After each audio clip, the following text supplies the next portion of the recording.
Hey guys, and welcome back to Misha's Corner. Today I'm going to show you how to make this absolutely delicious, perfect, easy to make French toast recipe. This is the second episode from my brunch series.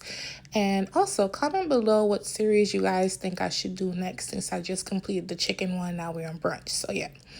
So first we're going to work on the blueberry sauce. Okay, you could buy your own sauce. I'm making it from scratch. It's just some blueberries, some sugar, and some water.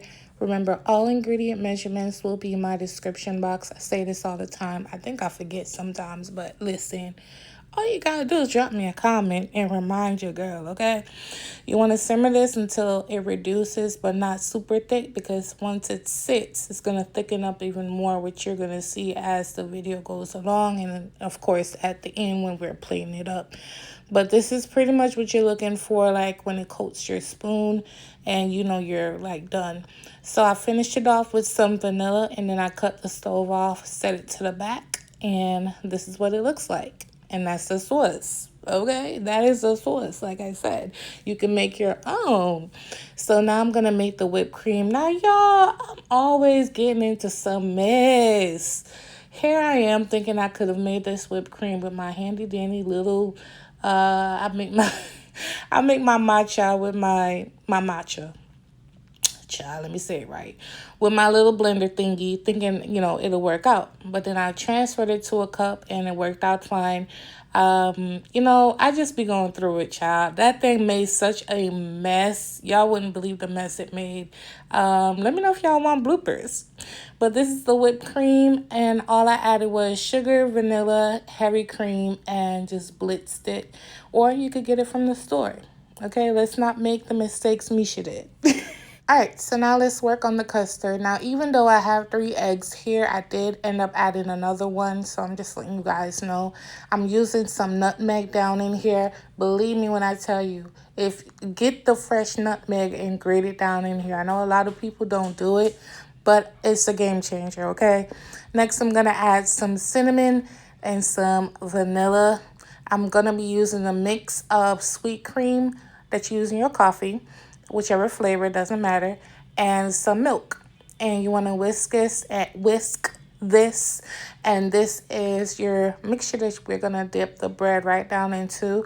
I can't even explain how amazing this smells. I wanted to drink it. Okay, make sure you get all the yolks. Make sure it's nice and combined, because what you don't want is like pockets of egg on your bread. This is the bread that I'll be using. Of course, you can use the bread you prefer. A lot of people like brioche bread or one of those kinds, more hearty bread.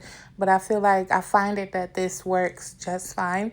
So for me, this kind of bread, you just want to flip it 2 or 3 times. This is not the type of bread that you let sit in the mixture. It should only be in there for no more than probably 8 to 10 seconds, if that.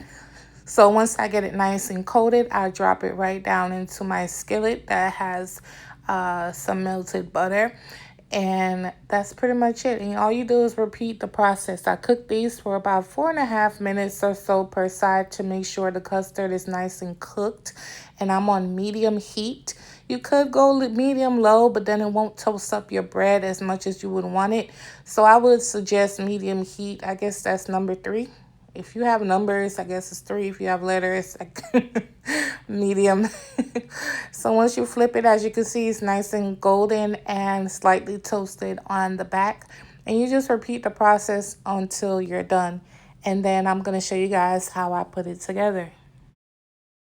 Now that we have our perfect French toast sitting on the plate, I was going to cut them up and make them pretty and blah, blah, blah. But I was like, you know what, Misha? It's family style. Put it on the plate, smother it in that amazing blueberry sauce. By the way, if you have an Aldi in your area, get these frozen blueberries. Let me tell you something. The blueberry flavor was so, like, pronounced in this sauce. It was crazy. And then I sprinkle it, link, some powdered sugar. And y'all, you can make this at home. You can't tell me this didn't come from a magazine, honey, okay? Because I did my thing. Okay, I went there. Okay? Don't start with me. Okay, I'm doing the most. For real, for real. Y'all, this was amazing. Super delicious. That nutmeg is a game changer, and I hope you guys give it a try. If you do, tag me and let me know what you think. Don't forget to give me a thumbs up, and I'll catch you on my next video. Bye!